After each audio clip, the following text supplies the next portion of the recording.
자, 가나안 땅에 대해서 우리가 한번 알아보도록 하겠습니다. 자, 먼저 가나안 땅의 위치는 지정학적으로 보면 아주 중요한 위치일 뿐만이 아니라 아주 위험한 위치라고 제가 첫 시간에 얘기한 게 기억이 나는데요. 하나님께서 이스라엘이라는 나라를 세우셔서 이 나라를 어디 가운데 두셔서 하나님의 살아계심을 나타낼 수 있을까? 정말 세상 중심에 중국 같은 위치에 큰 나라로 딱 해서 나타내면 좋을 텐데 하나님 그렇게 하지 않으셨다고 그랬잖아요. 이스라엘아, 내가 너를 택한 것은 너희는 가장 적은 민족이기 때문에 내가 택했다. 너희는 연약하고 적은 민족이기 때문에 내가 너희를 택했어. 그런데 너희는 연약하고 적기 때문에 여호와 하나님인 나를 의지하게 될 거야. 그런데 너희가 나를 의지하면 이 땅 가운데서도 하나님의 은혜로 너희들이 살 수 있다는 것을 내가 너희를 통해 나타낼 거야. 어떤 강대국이든 제국이 일어났을 때 유럽과 아프리카와 아시아가 있죠. 어떤 제국이 일어나든 세계 제패를 하기 위해서는 어느 땅을 밟아야 되냐면 가나안 땅을 밟아야 되는 거예요. 그렇기 때문에 항상 얻어맞는 땅이 가나안 땅이에요. 항상 밟고 지나가는 땅이. 아이들 많이 지나다니는 잔디밭 어떻게 돼요? 완전 다 잔디 사라지죠. 그런 땅입니다. 어쩌면 우리나라의 지정학적 위치와도 비슷한 것 같아요. 강대국들에 쌓여 있어서, 세계 열강들에 쌓여 있어서 늘 침략을 당했던 그런 위치잖아요. 이렇게 척박하고 이렇게 지정학적으로 위험한 위치에 있는 이스라엘이고 가나안 땅이었지만 하나님이 너희가 나를 의지하면 내가 너희를 지켜줄 거야. 내가 너희 하나님이 될 거야 라고 말씀하시는 거예요. 그래서 이스라엘은 지정학적으로도 하나님의 도우심이 없이는 절대로 살아남을 수 없는 위치에 있었다. 또 한 가지 반대로 생각해 본다면 하나님이 이스라엘을 택한 목적이 제사장 나라가 되기 위함이잖아요. 그러니까 이스라엘을 통하여 세계 모든 민족이 복을 받기를 원하셨잖아요. 그렇다면 세계 모든 민족으로 복음이 흘러가고 하나님의 말씀이 흘러가고 하나님의 복이 흘러가려면 어디 위치에 있어요? 길목에 딱 있어야 그렇게 흘러가기 좋겠죠. 그래서 어쩌면 가장 열악한 위치였기도 하지만 또 제사장 나라가 되어서 열방을 하나님의 품으로 인도하기에도 또 좋은 위치였다라고 볼 수 있죠. 이번에 가나안의 지리와 기후에 대해서 한번 지도를 보면서 한번 보도록 하겠습니다. 여러분들에게 지금 길에 대해서 한번 보여줄 텐데 교과서에 있죠. 해변길, 산지길, 계곡길, 왕의 대로 이렇게 써 있죠. 그죠? 자, 해변길은 어떤 길인가?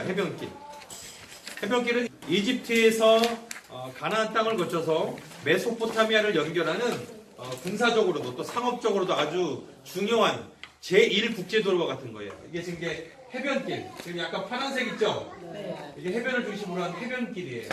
그러니까 이집트부터 가나안 땅으로 해서 어디까지? 메소포타미아를 연결하는 군사적으로도 상업적으로도 아주 중요한 도로였어요. 국제도로예요. 이 도로는 해변길은.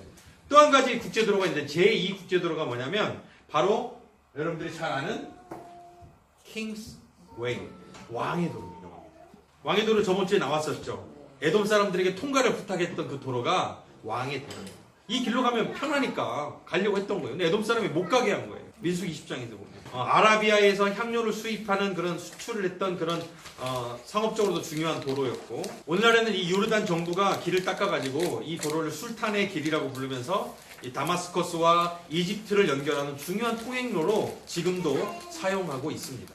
이 두 개의 중요한 국제 도로가 있고 두 개의 내부의 도로가 있는데 이스라엘 내부의 도로는 뭐냐면 계곡길과 산지길입니다. 계곡길은 그야말로 계곡을 중심으로 나 있는 이 초록색 길이에요. 푹 꺼진 계곡을 중심으로 나 있는 도로.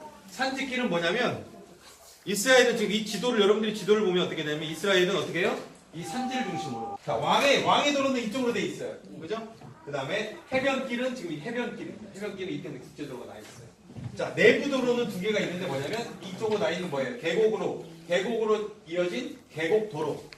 계곡의 도로. 그 다음에 또 하나는 뭐냐면 산지를 중심으로 한 산지도로예요. 이 산지를 통해서 이스라엘의 중요한 도시들이 다 발달되어 있기 때문에 산지길이 이렇게 나 있는 겁니다. 하지만 이스라엘은 왜 이 산지에 중요 도시들이 다 있냐면 요새가 되기 때문에, 자연적인 요새가 되기 때문에, 외부 적의 침입으로부터 지켜줄 수 있는 자연적인 요새이기 때문에 높은 곳이 인기였죠. 네. 그래서 산지를 통해서 도시가 발달되어 있었던 거예요. 자, 수역. 자, 바다에 대해서, 물에 대해서 한번 보겠습니다. 자, 지중해 바다는 어디냐면 이 낙타, 낙타할 수 있죠? 이쪽 바다가 바로 지중해예요. 이스라엘의 가나안 땅의 서쪽과 연결된 바다가 지중해다. 그리고 갈릴리는 호수지만 워낙 큰 호수라서 이 갈릴리 여기 있잖아요. 갈릴리 여기 지중해, 그다음에 이건 사해, 그다음 요단강, 갈릴리 바다예요. 이게 이제 갈릴리 호수인데 사실은 호수죠. 근데 갈릴리 바다라고 원어의 의미는 큰 물이라는 뜻이었기 때문에 워낙 큰 호수인데 워낙 큰 물이기 때문에 바다라고 부릅니다. 신약 성경에서는 어떤 이름으로 또 불리냐면 게네사렛 호수 이렇게 또 디베리아 호수 이렇게 똑같은 이름이에요. 구약 성경에서는 긴네렛이라고 부릅니다. 긴네렛. 이 갈릴리 호수는 남쪽에서 북쪽까지가 약 21km.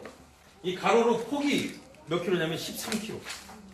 엄청나죠? 네. 수심이 50에서 60m.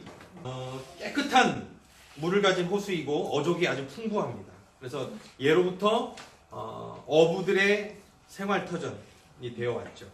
예수님의 제자들 대부분이 이 갈릴리 바다 어부 출신입니다. 저쪽 북쪽 위에서 불어오는 헬몬산의 차고 건조한 바람과 이쪽 사해 쪽 아라바에서 불어오는 뜨거운 바람이 만나서 이 찬바람과 뜨거운 바람이 만나면 어떻게 되겠어요?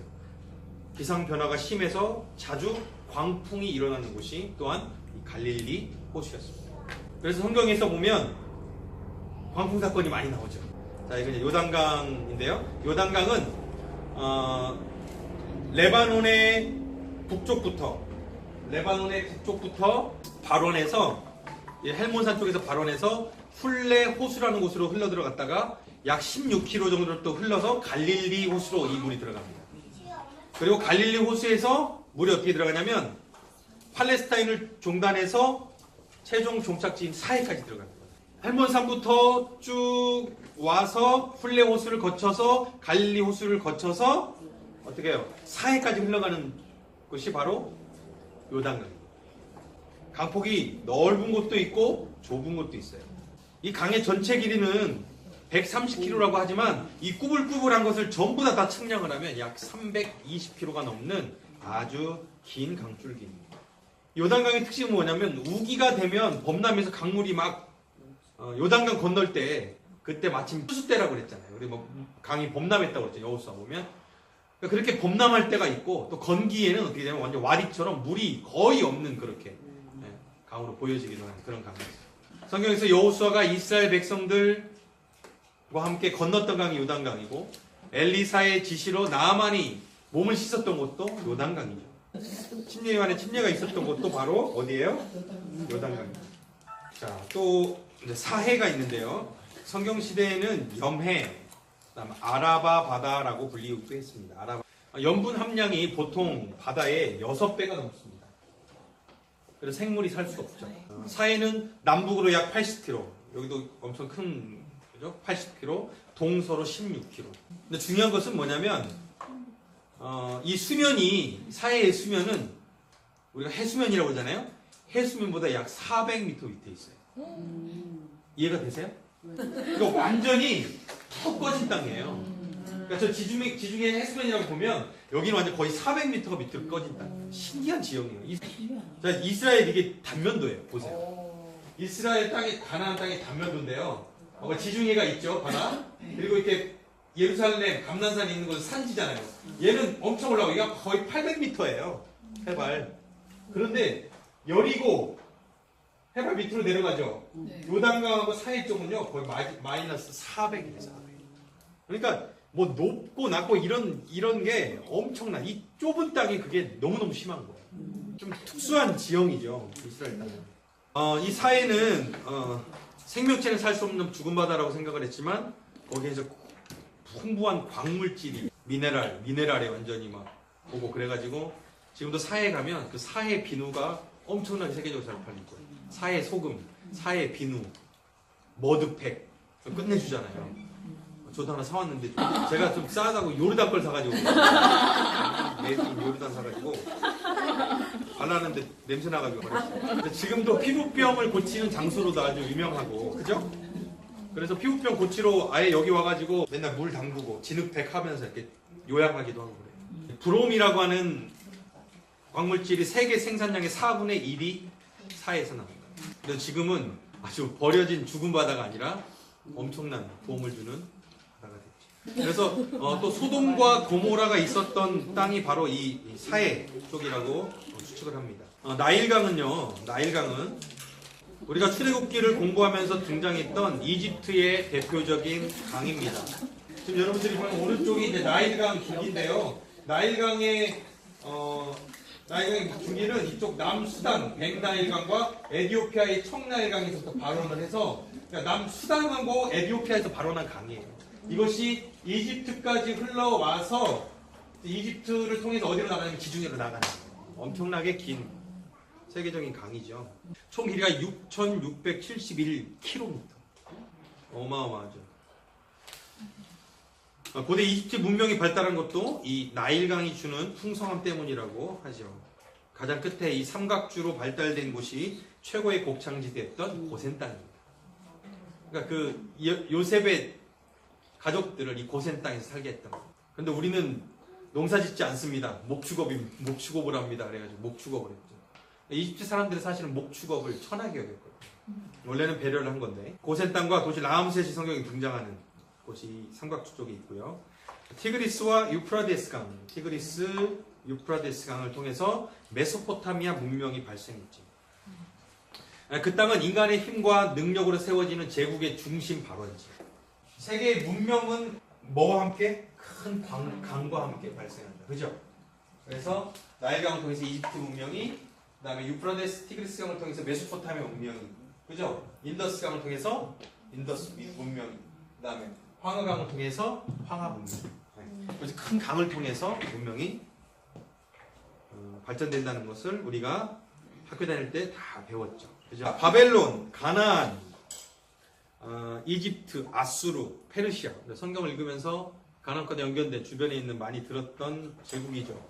아수르 제국. 아수르 제국은 나중에 이제 배우겠지만 남유다와 북이스라엘 중에 북이스라엘을 무너뜨렸다. 1722년에 무너뜨렸던 제국이 아수르 제국이고, 그 다음 일어났던 제국이 바로 이제 바벨론 제국이 세계를 통치하면서 바벨론이 남유다 왕국은 그 뒤에 587년에 남유다 왕국을 무너뜨렸죠. 그러니까 바벨론 제국의 포로로 잡혀갔던 거예요. 이 바벨론 제국 뒤에 일어난 그 제국이 뭐냐면 페르시아 제국이에요. 페르시아. 바사라고 써있죠. 성경에서 바사. 메대와 바사의 연합이었는데 이 페르시아 제국이 그래서 그 페르시아의 고레스 왕 때 포로되었던 자들이 다시 돌아오게 됩니다. 고레스의 정책을 통해서. 자, 지형 보겠습니다. 북쪽, 이스라엘의 북쪽, 저기 있는 북쪽, 저기 하얀 거 보여요? 이스라엘 서쪽 바로 밑에 있는 하얀 산, 만년설이라는 거죠. 이스라엘이 땅덩이 되게 좁잖아요. 경상남북도 정도? 이 정도밖에 땅덩이가 안 되는데, 제일 위쪽에서 이 헐면산 쪽에서는 뭐가 가능하냐면, 이 만년설 쪽에서 뭐가 가능하겠어요? 스키장이 있어요. 스키가 가능해요. 지금 이게 헐먼산 스키 그 리프트거든요. 스키가 가능해요. 이쪽 큰 위쪽에서는.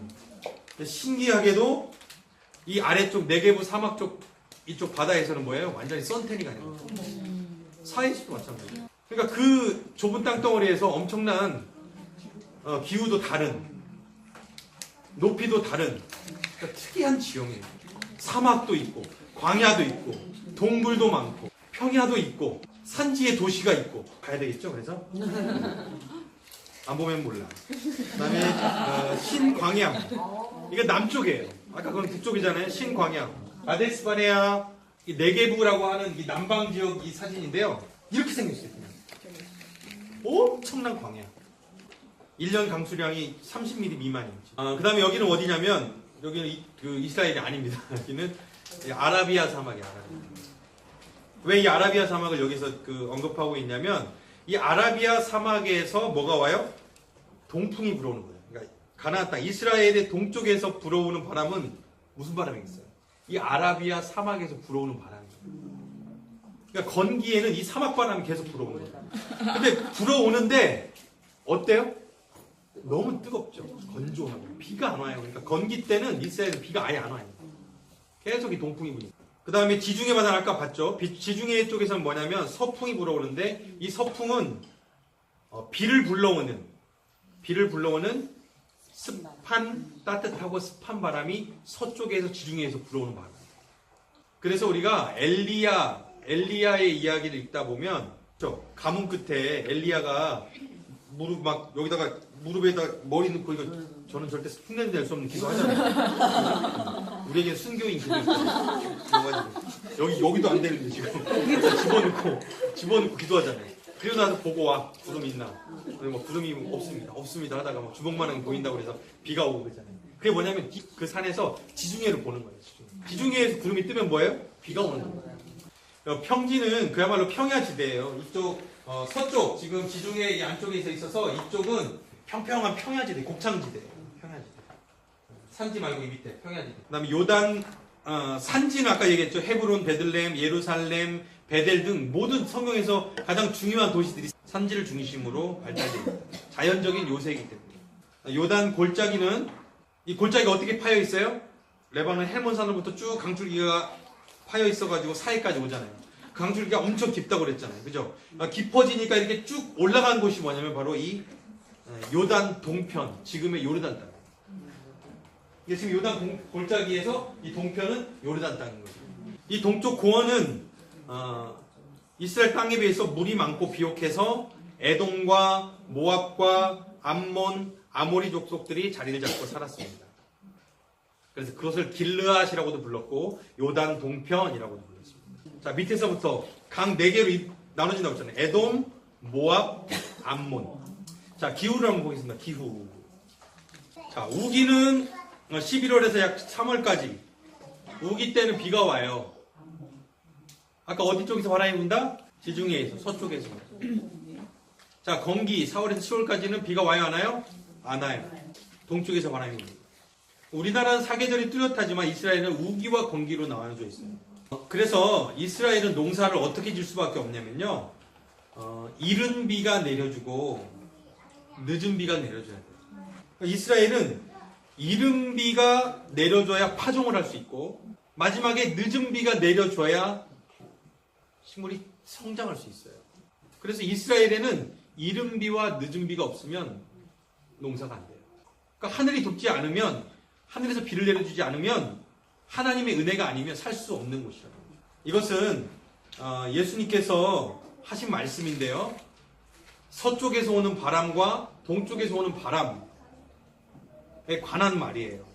한번 읽어보세요. 시작. 또 우리에게 이르시되 너희가 구름이 서쪽에서 오는 것을 보면 곧 말하기를 소나기가 오리라 하니 과연 그러하고 남풍이 부는 것을 보면 말하기를 시신이 오리라 하니 과연 그러하리라. 멸시하는 자여 너희가 천지의 기상은 분간할 줄 알면서 어찌 이 시대는 분간하지 못하느냐. 여러분 이 말씀하면서 이 서쪽, 동쪽 생각한 적 한 번도 없죠. 그죠? 너희가 구름이 서쪽에서 이는 것을 보면 소나기가 오겠다 이렇게 보고 남풍이 부는 것을 보면 뭐라고요? 더워지겠다 이렇게 한다. 우리도 그렇잖아요. 제비가 낮게 나네? 그죠? 비가 올 것 같아.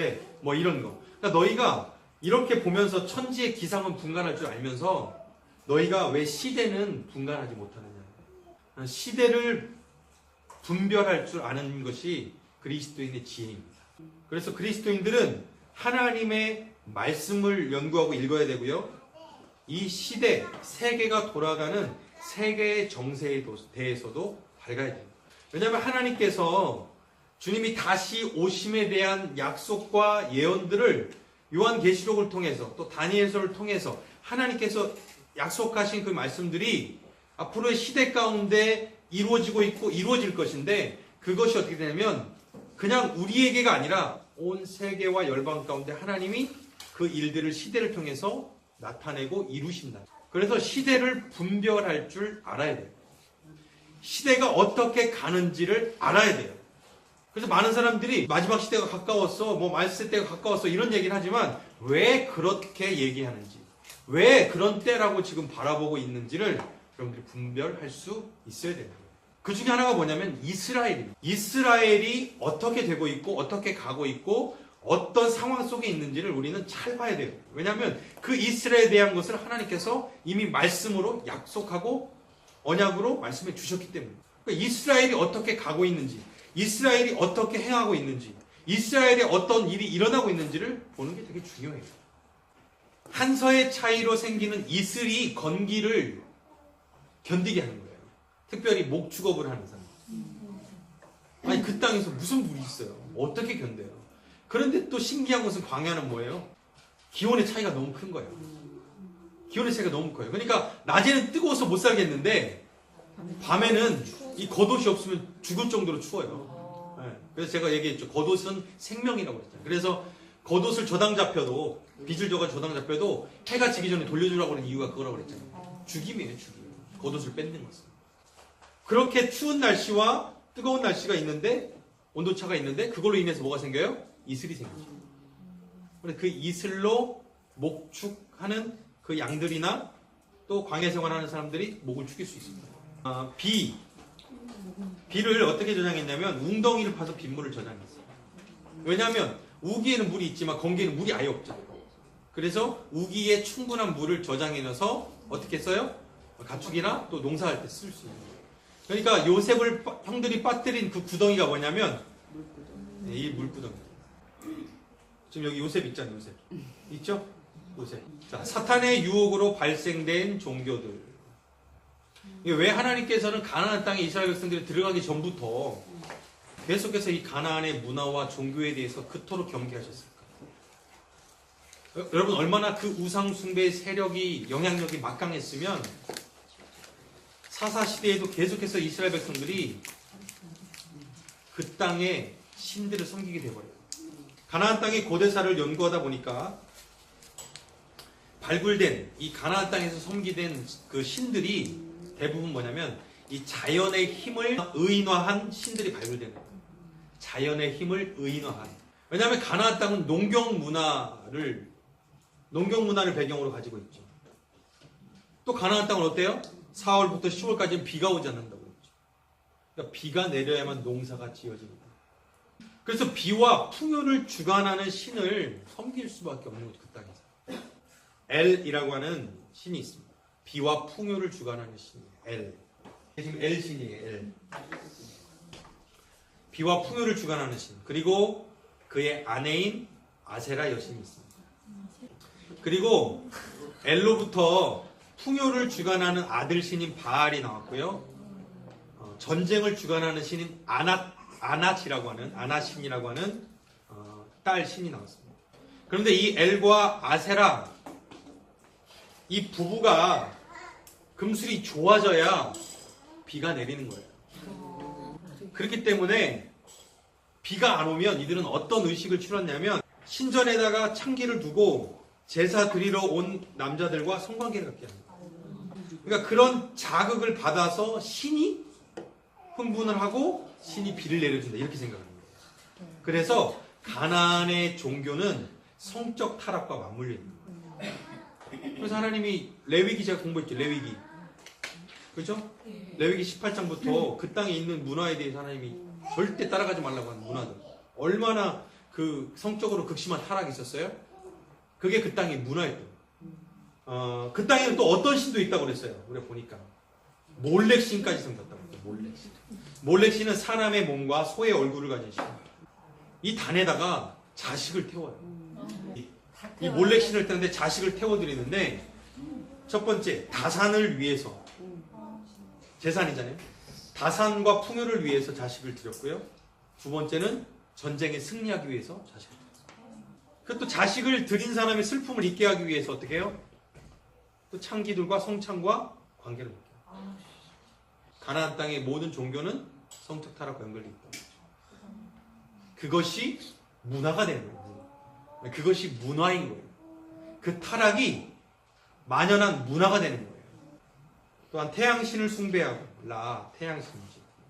태양신은 무한한 에너지, 계속해서 떠오르는 무한한 에너지. 여기서 이제 윤회 사상이 나왔죠. 황소 숭배, 아피스. 그러니까 이 사상들이 영향을 준 게 뭐냐면 나중에 힌두교와 또 힌두교 신과의 합일 성적 극치. 또 여기서 나온 게 뭐냐면 불교 중에서도 우리나라로 온 이 소승대승 말고 티베트 불교나 라마 불교나 탄트라 불교 같은 경우는 이런 그림 자체가 이래요. 그러니까 뭐냐면 이 신과의 합일, 그 극치의 쾌락을 통한 신과의 합일 이런 거를 되게 추구하거든요. 이게 뭐냐면 이 가나안의 종교를 통해서부터 계속해서 그렇다면 왜 진멸하라고 하셨을까 하나님께서? 그럼 그것이 사랑이신 하나님의 성품이 아님에도 불구하고 하나님이 왜 가나안 땅을 진멸하라고 하셨을까? 첫 번째는 그것이 그 땅에 대한 심판인 거예요. 심판. 그 우상 숭배의 죄에 대한 심판인 거예요. 두 번째는 조금이라도 남아있으면 그것이 이스라엘 백성들에게 영향력을 줄 수밖에 없다는 것을 아셨기 때문에. 또 한 가지는 뭐냐면 하나님이 진멸을 명하셨지만 그 심판 중에도 하나님께 나오는 자들에게 하나님 은혜를 베푸셨다는 거예요. 누구예요? 라합이죠. 기생가.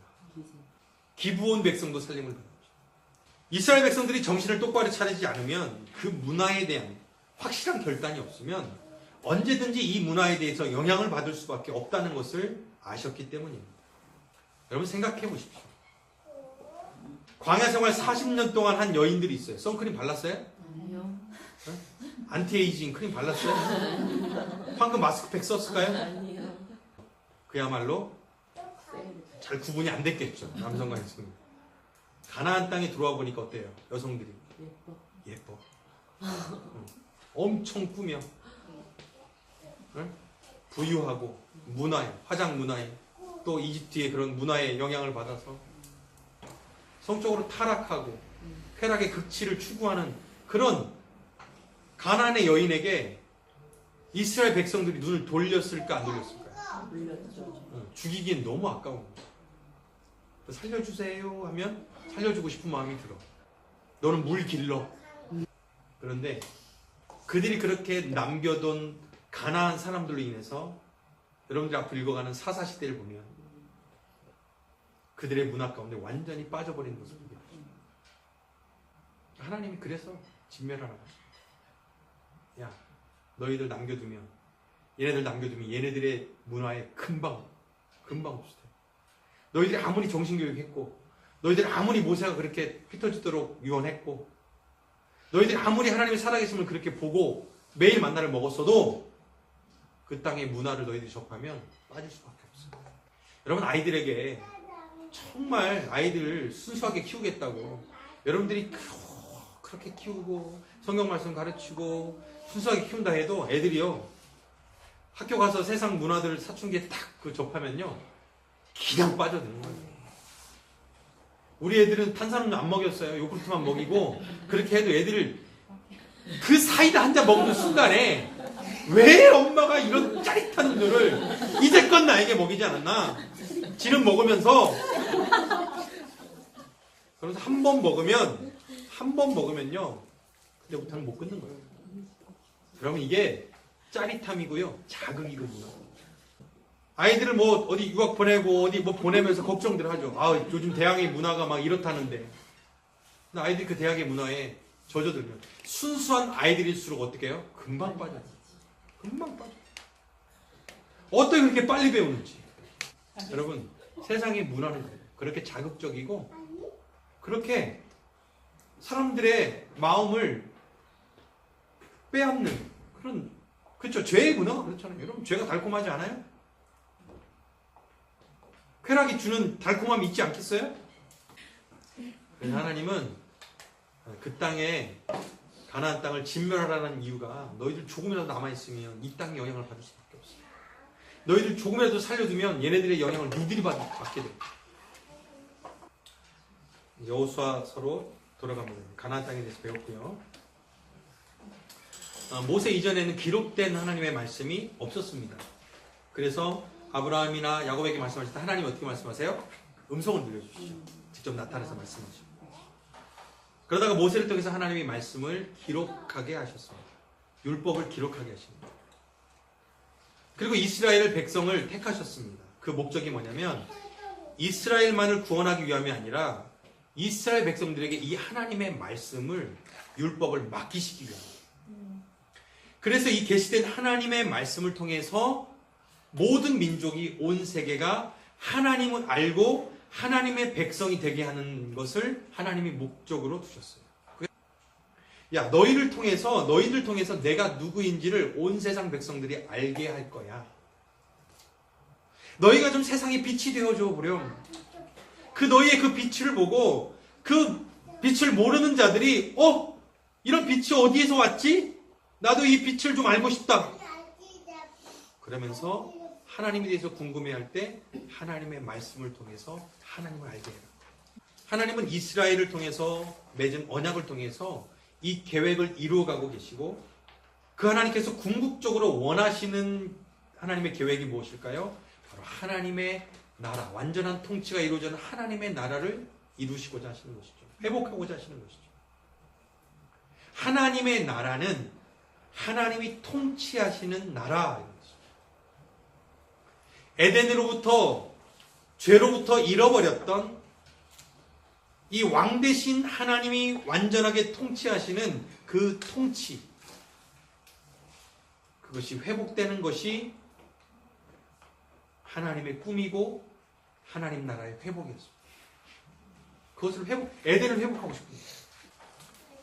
이 하나님의 꿈을 이루기 위해서 택한 민족이 누구라고요? 이스라엘 민족. 그 민족의 씨로 택한 사람이 아브라함입니다. 그래서 아브라함을 택할 때 뭐라고 그랬어요? 내가 너로 인해서 모든 민족이 복을 받게 할 거라고 했죠. 그래서 이스라엘 백성을 택하셔서 신의 산 언약을 맺었다고 그랬죠. 혼인 언약이라고 그랬죠. 그래서 하나님의 백성이 어떻게 살아야 하고 어떻게 구별되어야 되고 어떻게 하나님을 섬겨야 할지 어떻게 예배해야 될지 제사해야 될지 율법에 말씀을 주신 거예요. 그런데 이 광야 1세대들은 이 말씀을 온전히 신뢰하지 못하고 메뚜기 신앙에 빠져버려요. 우리는 안 돼. 우리 그 땅 못 들어가. 그래서 그들이 광야에서 죽임을 당하고 지금 광야의 2세대들이 이제 요단 동편에서 이 가나안 땅을 향해 들어가기 위해서 준비하고 있는 거예요. 그래서 여호수아 1장은 이렇게 시작하고 있습니다. 여호수아 1장 1절에서 보면 모세가 죽은 뒤에 성경책을 같이 펴주셔도 좋습니다. 있으면 모세가 죽은 뒤에 주님께서 모세를 보자 하던 눈의 아들 여호수아에게 말씀하셨다. 하나님은 약속을 이루어 가시기 위해서 사람을 택하십니다. 그리고 그 하나님의 사람을 통해서 하나님의 계획을 이루어 가십니다. 모세를 통해서 출애굽과 40년 동안의 광야 생활을 마치게 하신 하나님께서 이제 이 가나안 정복의 전쟁은 여호수아를 통해서 이루어 가고자 하시는 것입니다. 여러분, 하나님은 신실하신 분이세요. 그래서 그분의 언약과 말씀을 신실하게 이루시는 분입니다.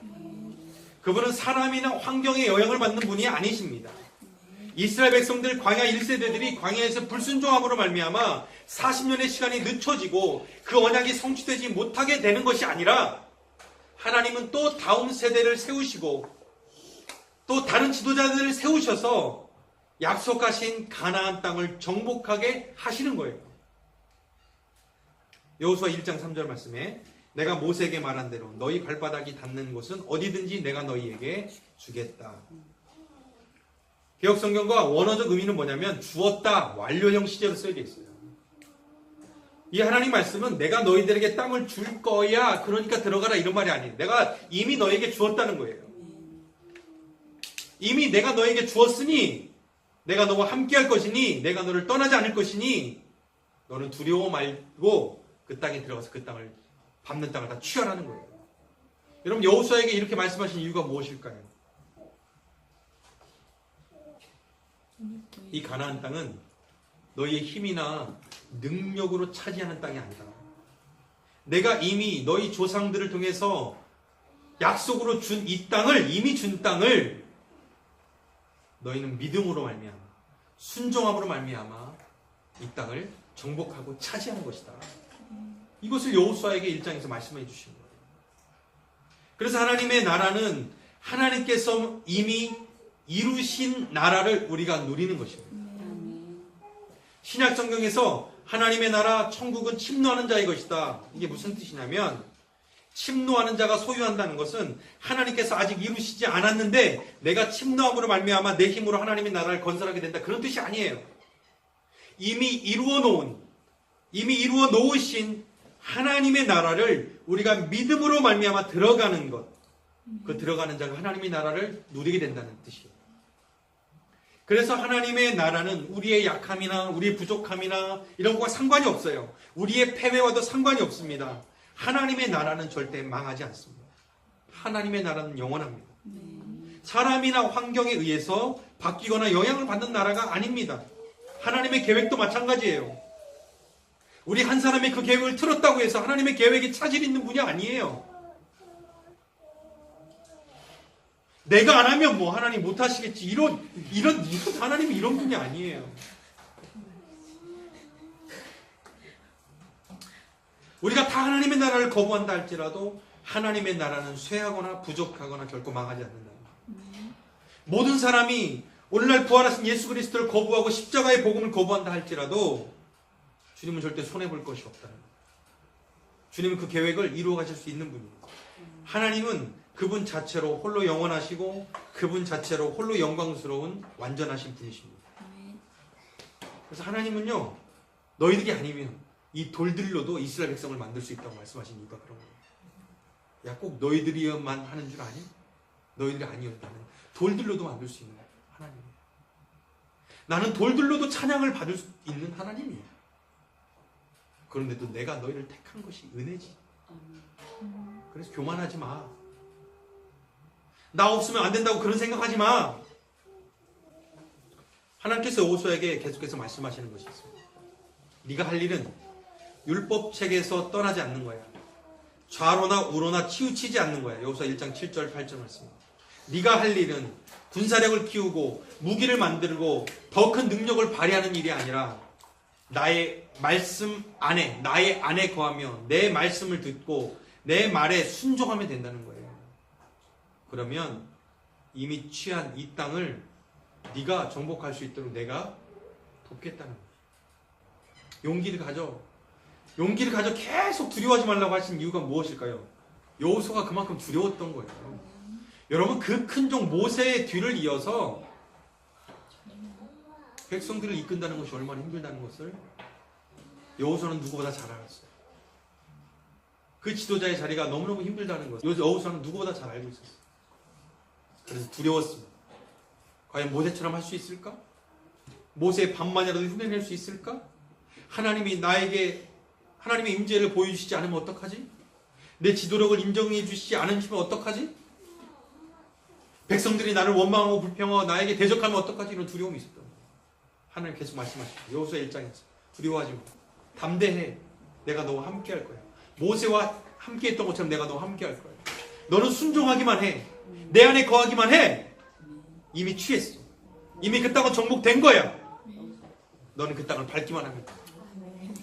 이것이 하나님이 여호수아에게 준 약속이고 우리에게 준 약속이에요. 너는 율법만 붙들어. 너는 말씀만 순종하기만 해. 내가 할 거야. 하나님께서 우리 인생에도 가나안 땅과 일곱 족속과 같은 시련과 어려운 환경들을 만나게 해주시는 이유가 있죠. 왜 하나님은 내 삶을 평탄하게를 안 내버려 두시지? 주변에 다 일곱 족속이야. 시댁 식구도 일곱 족속이고 친구들도 일곱 족속이고 다 일곱 족속. 내 편이 없어. 어떻게 다 강해. 왜 하나님 내 삶 속에 이런 가나안 땅과 같이 어려운 상황들을 만들어 두시고 여리고 성처럼 이렇게 내가 범접할 수 없는 그런 인생의 문제를 하나님은 왜 두시는 것일까? 하나님 말씀하시는 거예요. 너는 너의 힘으로 사는 존재가 아니야. 내가 도와줄 거야. 내가 이미 너의 그 싸움에서 승리했어. 내가 이미 승리했어. 너는 내 안에 거하기만 하면 돼. 좌로나 우로나 치우치지 마. 말씀만 붙들어. 순종하고 가면 돼. 그럼 내가 너를 책임져 줄 거야. 우리는 다 넘어지면서 살아갑니다. 다 실패를 경험하거든요. 근데 다 넘어지는데 누가 회복하냐면 그 넘어진 자리에서 하나님의 말씀을 붙들고 일어나는 자가 회복하는 거예요. 여러분, 앞으로 시작되는 이 가나안 땅의 정복 사건은 그 모든 전쟁은 바로 하나님의 말씀을 따라 순종했느냐 안 했느냐 여기에 모든 승패가 좌우됩니다. 그래서 가나안 정복 전쟁은 칼과 창과 무기와 군사력이 아니라 순종으로 취하고 거룩함으로 취하고 하나님의 말씀으로 취하는 전쟁인 것입니다. 2장으로 넘어갑니다. 2장에서 보면 2장 1절에 눈의 아들 여호수아가 시딤에서 정탐꾼을 두 사람을 보냅니다. 이 시딤이라고 하는 장소는 어떤 곳이냐면 발람의 꾀에 넘어가서 음행을 저질렀던 장소. 그래서 비느하스가 가서 음행하는 남자를 창에 찔러서 연병이 그쳤던 장소. 시딤은 실패했던 장소입니다. 그 실패의 장소에서 하나님은 다시 시작하게 하시는 거예요. 이번에는 정탐꾼을 두 사람만 보냅니다. 왜 그랬을까요? 12명 보내면 또 그 꼴 날까 봐. 그러니까 백성들 중에서 지파에서 대표를 뽑아가지고 다수결로 보내는 것이 아니라 믿을 만한 2명을 보내는 거예요. 실패를 반복하고 싶지 않았던 것입니다. 이 정탐꾼 두 사람을 보낸 2가지 이유가 있습니다. 첫 번째는 기생 라합 때문입니다. 하나님께서 라합을 구원하시고자 하시는 계획이 있었습니다. 그리고 그 라합이 그 땅에서 준비되어 있는 하나님의 사람이라는 걸 알고 있었어요. 하나님은 하나님의 계획 가운데 있는 하나님의 사람들이 있어요. 사마리아 여인 같은 사람. 근데 그 사람이 준비되어져 있어요. 다 익어져 있어요. 예배에 대한 갈급함, 하나님에 대한 갈급함, 또 사람들을 만나면서 들었던 하나님에 대한 이야기 다 익어져 있어요. 그리고 탁 복음이 증거되면 어떻게 돼요? 돌아옵니다. 전도도 그런 거예요. 우리가 할 수 있는 게 아니에요. 어떤 사람들이 20년, 10년, 5년, 7년 엄청난 시간이 걸릴 수 있어요. 기도하면서 하나님 일하시기 시작하는 거예요. 또 그 사람이 마음이 녹아지는 때가 있는 거예요. 복음이 들려지는 때가 있어요. 여러분 안 들려질 때는요 100번을 얘기해도 들려지지가 않습니다. 여러분도 그랬잖아요. 아무리 그 얘기를 해도 전혀 들려지지가 않아요. 오히려 거부감만 커집니다. 그런데 내 마음이, 내 심령이 촉촉히 젖어져서 하나님의 말씀이 사모되고 들려질 때가 있네요. 익어지는 때, 고구마 이건 찔러보죠. 고구마가 처음에 딱 찔러면 아우 쌩땡이 안 들어가 자꾸 찔러도 보다 언제요? 어느 때가 쑥 들어가네. 익었네. 익으면 취하는 거예요. 익으면 취하면 기가 막힌 열매가 맺어지는 거예요. 기생 라합이 준비되어 있었다는 거예요. 어떻게? 하나님의 백성에 대한 하나님에 대한 소문을 듣고 라합 안에 믿음이 생기기 시작합니다. 또 한 가지 이유는 뭐냐면 그 땅을 이미 하나님께서 주셨다는 것을 이스라엘 백성들에게 확신시키기 위함이에요. 그래서 이미 정탐꾼들이 들어가니까 이미 그들이 간담이 다 녹았어. 이미 소문을 듣고 이미 걔네들은 패배한 거야. 막 백성들이 막 덜덜덜 떨고 있는 거야. 그 이스라엘 백성들이 막 다 차지하고 우리의 성을 향해 온다는 말을 듣고 이미 마음에서 다 패배한 거야. 그것을 알게 하기 위해서 정탐합니다. 그래서 그 땅에 들어가 보니까 2장 9절에서 라합이 이렇게 고백을 하죠. 나는 주님께서 이 땅을 당신들에게 주신 것을 압니다. 우리는 당신들 때문에 공포에 사로잡혀 있고 이 땅의 모든 주민들은 모두 하나같이 당신들 때문에 간담이 서늘해 있습니다. 10장에서 보면 당신들이 어떻게 홍해를 건넜는지도 10절 그리고 아모리 왕 시온과 혹을 어떻게 전멸했는지도 다 들었습니다. 그러면서 고백하는 거 11절에 위로는 하늘에서 아래는 땅 위에서 과연 주 당신들의 하나님만이 참 하나님이십니다. 이미 이 모든 작업을 통해서 그 땅의 백성들의 간담이 다 녹아있고 하나님이 일하셨음을 보게 하는 거예요. 정탐꾼이 여호수아에게 그렇게 이렇게 보고하는 거예요. 24절 말씀 보면 주님께서 그 땅을 모두 우리 손에 넘겨주셨으므로 그 땅의 모든 주민이 우리를 무서워하고 있습니다. 이렇게 얘기하는 거예요. 그러면서 이 라합이 말합니다. 제가 정탐꾼을 숨겨줬잖아요. 은혜를 베풀었으니 저에게도 은혜를 주세요. 그래서 어떻게 합니까? 정탐꾼이 라합에게 약속을 해주죠. 성벽 위에다가 당신 집에 붉은색 줄을 매달아 놓으십시오. 그러면 우리가 여리고성을 점령하는 날 이것을 증표로 삼아서 당신의 집에 있는 모든 가족은 우리가 죽이지 않겠습니다. 살려주겠습니다. 여러분 라합이 구원받아 하나님의 백성이 되는 과정을 한번 생각해 보세요. 라합이 어떻게 구원을 얻었습니까? 첫 번째는 하나님의 은혜예요. 모든 구원은 하나님의 은혜예요. 하나님의 은혜를 주셨어요. 은혜로 구원받는 거예요. 그 은혜로 뭐가 들려왔어요? 하나님의 말씀이 들려온 거예요. 하나님에 대한 말씀. 그 말씀이 들려왔는데 믿음은 들음에서 나고 들었는데 믿음이 생긴 거예요. 그 하나님에 대한 믿음이.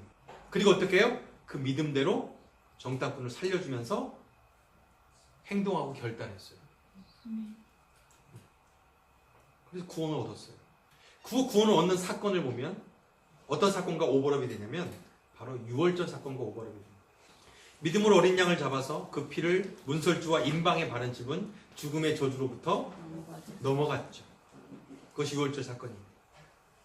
모든 이집트 가정에 장자가 죽는 죽음이 있었던 그 사건에 그 저주 속에서 양의 피를 바른 집은 저주가 넘어가듯이 모든 사람들이 다 진멸하여 죽음을 당하는 여리고성 정복 전쟁 속에서 유일하게 살아남은 사람들은 바로 기생 라합과 그의 가족들입니다. 그들이 어떻게 살아남았느냐? 붉은 줄을 내린 가족. 왜 초록줄을 내리지 않겠습니까? 왜 붉은 줄이었을까? 예수 그리스도의 보혈을 상징하는 것이기 때문에, 어린 양의 피를 상징하는 것이기 때문에, 그래서 어린 양의 피를 바른 집은 6월절에 장자의 죽음의 저주가 넘어갔죠. 붉은 줄을 내린 라합의 집은 여리고성이 함락될 때 죽음의 저주가 넘어갔죠. 예수 그리스도의 보혈, 십자가의 보혈을 믿고 의지하는 자, 그 피를 믿고 나아가는 자, 죽음의 저주가 넘어가지고 영생으로 얻는 거예요. 그래서 구원은 믿음으로 얻는 거예요. 그죠? 믿음은 하나님의 말씀을 들음으로, 그리고 믿음으로 예수 그리스도의 보혈을 의지하면 그 피로 말미암아 저주가 넘어가고 구원에 이르게 됩니다. 구원은 오직 하나님의 은혜로 말미암는 것이다. 이렇게 구원을 얻은 라합을 통해서 예수 그리스도의 족보가 이어진다는 사실이죠. 마태복음 1장 5절에서 보면 살모는 라합에게서 보아스를 낳습니다. 보아스는 루색에서 오벳을 낳습니다. 그 오벳이 이새를 낳습니다. 그 이새가 다윗의 아버지입니다. 다윗의 아버지. 그 다윗의 자손을 통해서 누가 오세요? 예수 그리스도. 라합은 저주받아 심판받아 마땅한 여리고성 사람이었어요. 가난한 사람이었어요. 여자였고 기생이었고 창녀 출신입니다. 이런 여인을 통해서 메시아이신 예수 그리스도가 오신다는 거예요. 구원은 혈통의 문제가 아닙니다. 출신의 문제가 아닙니다. 누구든지 그리스도 안에 있습니다. 누구든지 하나님의 약속의 말씀을 붙들고 그 언약을 붙들고 하나님의 자녀가 되면 새로운 피조물, 복의 자녀가 되는 거예요. 3장에서는 요단강에 서 있는, 앞에 먼저 그림을 보면, 자, 이 사해예요. 제가 아까 그 강 설명할 때 이 사해고 요단강 줄기예요. 쭉 올라가서 이제 어디가? 갈릴리가 나오죠. 그죠? 이 요단강 줄기 사해. 그러니까 요단강을 건너야 요단 동편에서 서편으로 넘어갈 수 있는 거죠. 가나안 땅으로. 그죠? 그래서 이제 여호수아가 정탐꾼을 보냈습니다. 보내고 이제 요단강 앞에 쓴 거예요. 요단강을 건너야, 이게 요단강 건너서 바로 앞에 있는 도시가 뭐예요? 여리고. 여리고는 어떻게 해요? 이 계곡의 밑에 있는 아주 낮은 지역에 있는 도시죠. 여리고로부터 이렇게 쭉 도시가 산지 길로 예루살렘에 이런 데 올라가려면 쭉 올라가는 거예요. 그러니까 이 길이 얼마나 험했겠어요. 요단강 건너기 전에 하나님이 말씀하신 것이, 명령하신 것이 있어요. 3절에 레위 사람 제사장들이 하나님의 언약궤를 메라. 이게 하나님의 법이에요. 언약궤는 어떻게 들고 다녀야 돼요? 제사장이 메라. 나중에 사무엘서에 나오면 어떻게 해요? 그거 수레에 싣고 가다가 어떻게 해요? 죽임당하고 저주받고 막 그랬죠. 그러니까 하나님의 법궤를 하나님의 방법대로 모셔야 되는데, 그죠? 그 하나님의 방법이 아닐 때 하나님 진노하세요. 하나님의 방법대로 하나님을 섬기고 하나님이 명령하신 방법대로 하나님을 예배하고 하나님의 방법대로 제사해야 돼요. 그래야 하나님 받으신다는 거죠. 아무리 열심히 한다고 해서 하나님 받으시는 게 아니에요. 우리는요, 우리의 잘못된 신앙 중에 하나가 뭐냐면, 요한복음 4장의 말씀을 신령과 진정으로라는 말로 우리는 번역을 했고, 그렇게 많이 어렸을 때 배웠어요. 그러니까 예배하는 자는 신령과 진정으로 해야 된다고 했죠. 그래서 정성을 다하면 하나님 받으실 거라고 생각해요. 정성을 다하면 하나님 받으실까요? 지성이면 감천일까요? 어때요? 하나님이 정성을 다하면 받아주실까요? 물론 정성이면 좋죠. 그런데 꼭 정성으로 드린다고 하나님 받으시는 건 아니에요. 우리가 말씀을 읽어보세요. 하나님은 하나님이 원하시는 방법대로 받으시는 거예요. 더 중요한 건.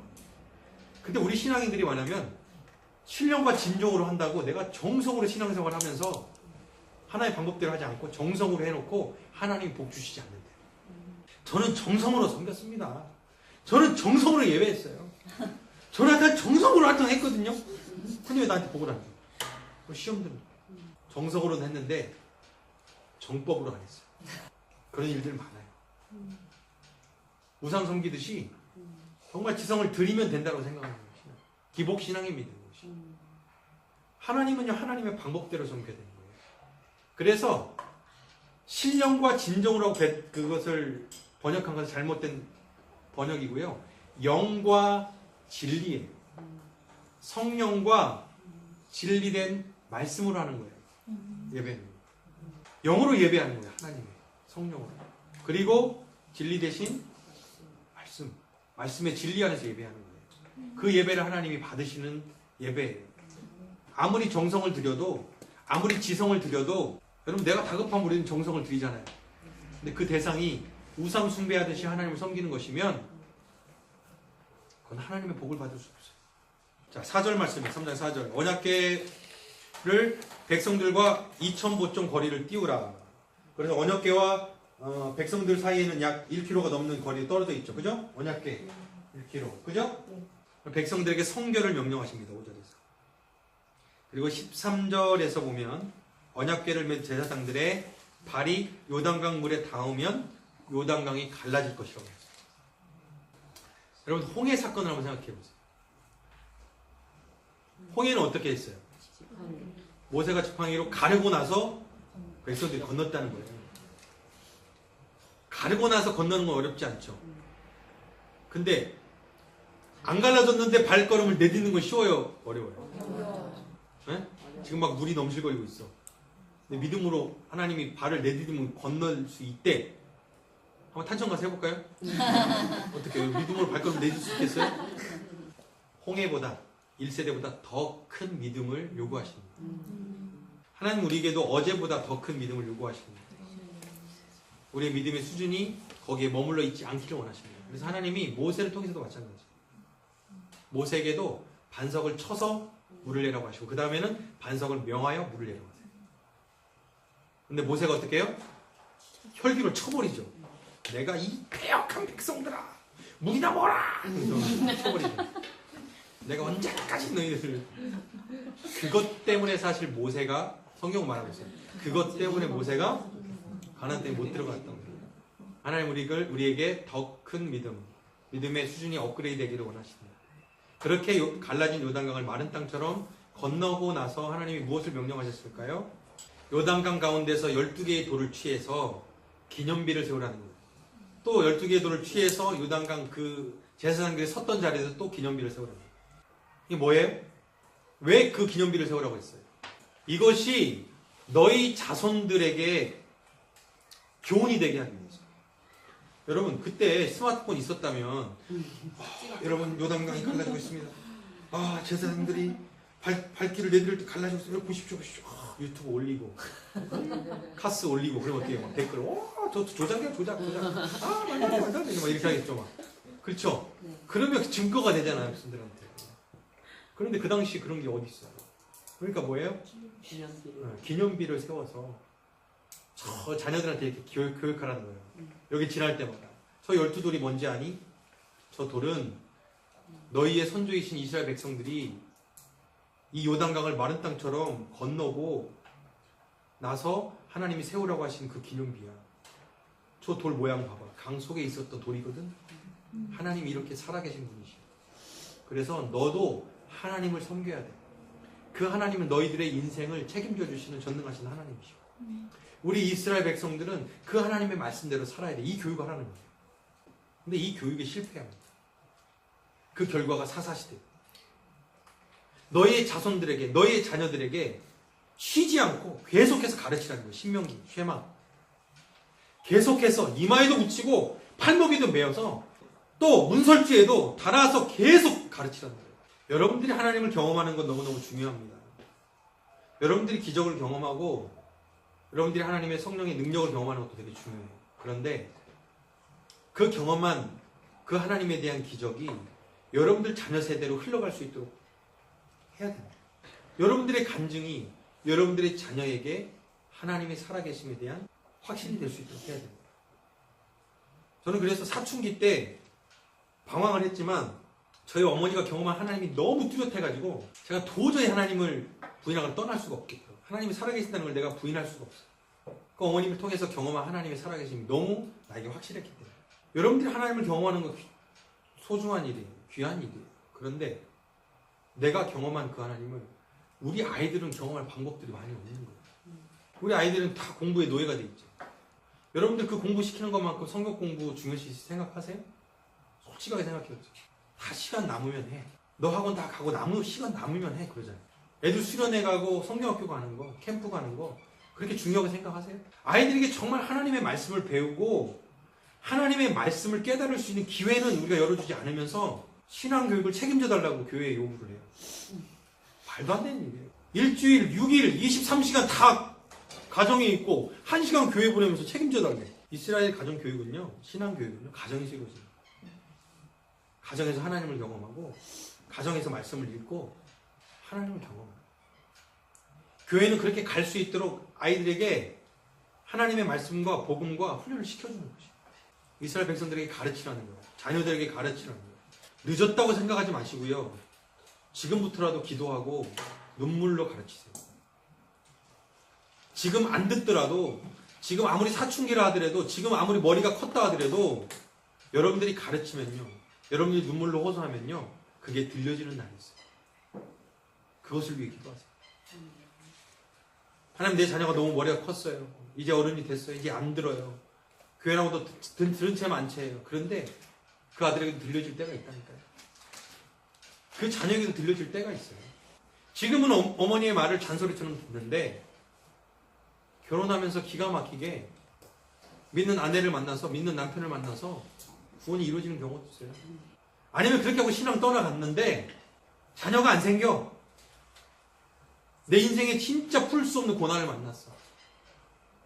하나님께 기도하면서 하나님 만날 수 있어요. 그때를 위해서 기도하는 거예요.